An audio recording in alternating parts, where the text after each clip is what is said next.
Break બાદ હવે આગળ વાત કરીએ તો સાબરકાંઠા જિલ્લાના પ્રાંતિજમાં વહેલી સવારથી ધીમી ધારે શરૂ થયેલ વરસાદ બપોરના 2 વાગ્યા સુધીમાં 64 mm વરસાદ એટલે કે 2.5 ઇંચ વરસાદ ખાબક્યો હતો।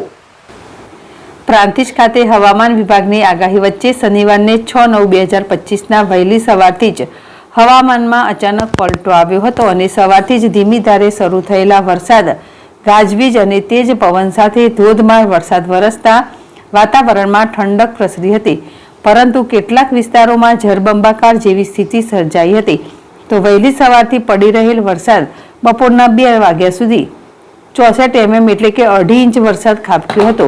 તો વરસાદના કારણે શહેરના નીચાણવાળા વિસ્તારોમાં વરસાદી પાણી ભરાઈ ગયા હતા, જેના હનુમાન મંદિર, એપ્રોચ રોડ, માતૃછાયા સોસાયટી, નાની ભાગોર અને સબ જેલ તથા વૃંદાવન પાર્ક સોસાયટી સહિતના વિસ્તારોમાં પાણી ભરાઈ જવાથી વાહન ચાલકો અને રાહદારીઓને ભારે હાલાકીનો સામનો કરવો પડ્યો હતો।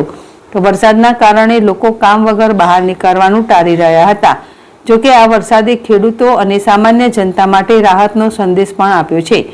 આ સિઝનનો અત્યાર સુધીનો કુલ વરસાદ પ્રાંતિજમાં 33 ઇંચ નોંધાયો છે, જે એક સારા સમાચાર છે। પ્રાંતિજમાં અત્યાર સુધીના સિઝનનો કુલ 33 ઇંચ વરસાદ નોંધાયો છે। વરસાદે શહેરમાં ગરમી અને ઉકળાટમાંથી મુક્તિ આપી છે।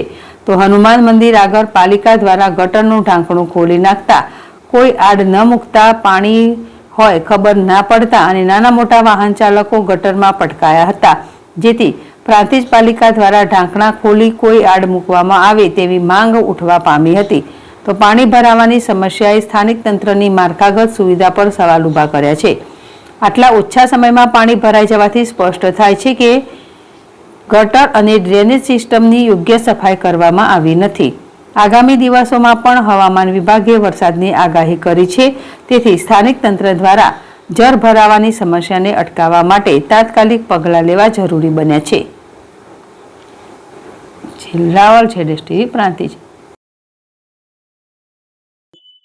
વારંવાર હનુમાનજી મંદિરથી લઈને શાસ્ત્રી બજારની અંદર અમારે 7 દુકાનો છે અને બીજી બધી દુકાનો છે। એની વધુ પડતા વરસાદ પડવાથી પાણીની સમસ્યાઓ બહુ મોટી છે અને પાણી અંદર દુકાનની અંદર ભરાઈ જાય છે। અને આપણા આરાધ્ય દેવ શ્રી રામચંદ્ર ભગવાન જે મંદિર આપણા ભાખરિયા વિસ્તારમાં આવેલું છે, એ ભાખરિયા મંદિરમાં વારંવાર પાણી ભરાવાથી દૂષિત પાણી, જેવા કે બજાર ચોકથી લઈને તો આખા વિસ્તારનું પાણી, દૂષિત પાણી ભગવાનના ચરણોમાં અને એમના મુખ સામું જાય છે, જેથી તંત્રને રજૂઆત કરવામાં આવે તો જલ્દથી જલ્દ આ નિકાલ થાય અને ભગવાન શ્રી રામચંદ્ર ભગવાનના આપણા આરાધ્ય માનીએ છીએ અને એથી આ સમસ્યા દૂર થાય એવું હું વિનવું છું। અગાઉ આ બાબતે કોઈ તંત્રમાં રજૂઆત કરી? આ પ્રશ્ન તો ઘણા ટાઈમથી જ છે, પણ તંત્ર કામ હાથ ધરવાના હોય છે, પણ રજૂઆત કરવા છતાંય થતું નથી। પણ હવે આવી ગયા હતા અને કીધું ભાઈ હવે આ લાઈન થઈ જશે, પણ હજી થઈ નથી અને વારંવાર આ પરિસ્થિતિ સર્જાય છે।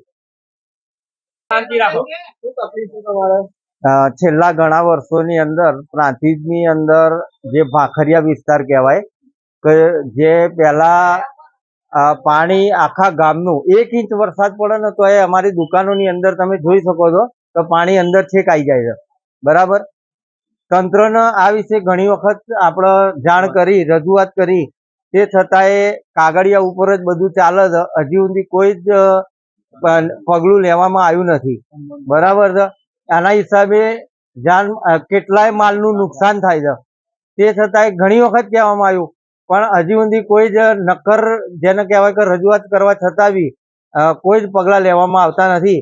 તો તંત્રને અમારી એક જ અપીલ છે તો આખા શાસ્ત્રી બજારના વેપારીઓ તરફથી અમને એક આ અપીલ છે કે ભાઈ તમે આ પાણીનો નિકાલ સારામાં સારો થાય અને ઝડપી પાણી ઉતરી જાય, બરાબર છે।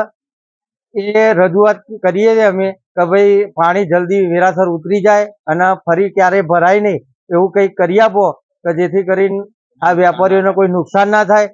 ગટરોના ઢાંકણા ખોલી દેવામાં આવે છે અને એના હિસાબે ઘણી વખત કેટલાય આમ પબ્લિક અંદર પડી જાય છે, અમારા કાઢવા પડે છે એમને।